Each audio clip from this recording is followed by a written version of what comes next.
Hello everyone, मेरा नाम आयशा अंजार है और मैं बाय प्रोफेशन एक रिसर्चर हूँ। इस प्रोफेशन में आने का सबसे पहला रीज़न ये है कि क्लास 10th में मुझे बायोलॉजी सब्जेक्ट समझ में आता था और पसंद भी था। तो क्लास 10th को मैं ऐसा मानती हूँ कि इस पॉइंट पे बच्चे को समझ में आ जाता है कि मुझे मैथ्स पढ़ना है, कि बायोलॉजी पढ़ना है, कि आर्ट्स पढ़ना है और मुझे किस फील्ड में जाना है। मेजर तो पता हो जाता है। तो मैंने बायोलॉजी को ऑप्ट करा था और फिर आगे मैंने इसी को कंटिन्यू करने के लिए अलीगढ़ मुस्लिम यूनिवर्सिटी में मैंने अपना एडमिशन लिया और वहां से मैंने बायोलॉजी, फिजिक्स और केमिस्ट्री में अपनी पढ़ाई को कंप्लीट की।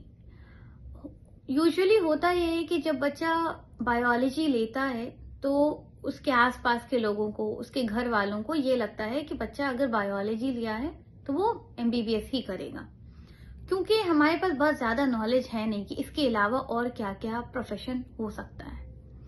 तो मैं यहाँ पे ये बताना चाह रही हूँ कि बायोलॉजी के साथ साथ बायोलॉजी लेकर के हम एमबीबीएस के अलावा भी बहुत ज्यादा फील्ड है, जैसे कि हम एक रिसर्चर बन सकते हैं, हम किसी अच्छे से कॉलेज के प्रोफेसर बन सकते हैं, हम किसी लैब में जा करके लैब ज्वाइन करके वहाँ एज अ टेक्नीशियन काम कर सकते हैं।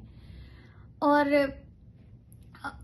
एग्रीकल्चरल डिपार्टमेंट में अगर लिया जाए तो वहाँ एक अलग नया फील्ड है, नया ब्रांच है।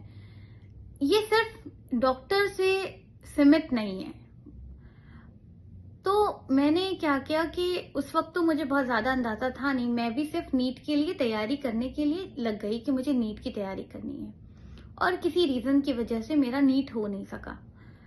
2017 में फिर मैंने डिसाइड किया कि मुझे बीएससी करना है जूलॉजी से। मैंने जूलॉजी सब्जेक्ट से बीएससी अपना कंप्लीट कर करके अब आगे क्या, तो फिर अब आगे तो मास्टर्स करना है। मैंने मास्टर्स करा। मास्टर्स करने के लिए मैंने जामिया मिलिया इस्लामिया को चूज करा। यहां तक मैं अपने फील्ड के लिए, अपने करियर के लिए बहुत ज्यादा क्लियर नहीं थी कि फाइनली मुझे कहाँ अपने आप को देखना है। तो फॉर्चुनेटली हमारे फाइनल सेमेस्टर में एक सब्जेक्ट होता है जिसका नाम होता है थीसिस राइटिंग। उस टाइम तक तो मुझे ये पता नहीं था कि आखिर ये थीसिस राइटिंग होता क्या है, बट थोड़ा गूगल के थ्रू, थोड़े सीनियर्स के थ्रू पता चला कि हम थीसिस राइटिंग में करते ये हैं कि रिसर्च करते हैं एक छोटे से टॉपिक पे और उसके बारे में जानते हैं कुछ नई चीजें, कुछ नई बातें। तो मेरा जो टॉपिक था वो एक फंगल इन्फेक्शन पे था कि उस इन्फेक्शन को हम कैसे रोक सकते हैं, उस बीमारी को हम कैसे खत्म कर सकते हैं। और ये रिसर्च करने का मुझे मौका मिला जवाहरलाल नेहरू यूनिवर्सिटी से।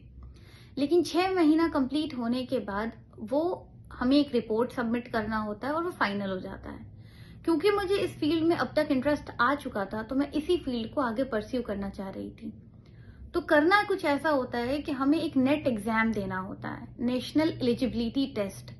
इस टेस्ट को क्वालिफाई करने के बाद या तो हम रिसर्चर बन सकते हैं या तो हम प्रोफेसर बन सकते हैं किसी यूनिवर्सिटी में। तो मैंने एज अ रिसर्चर चूज करा और आपको रिसर्च करने के लिए सरकार आपको हर महीने 40 से 45 हजार रुपए महीना देती है कि आप अपना रिसर्च भी करिए और अपनी जरूरियात, अपना जो खर्चा है वो भी पूरा करें। और अब मैं आगे इसी फील्ड को कंटिन्यू करने जा रही हूँ।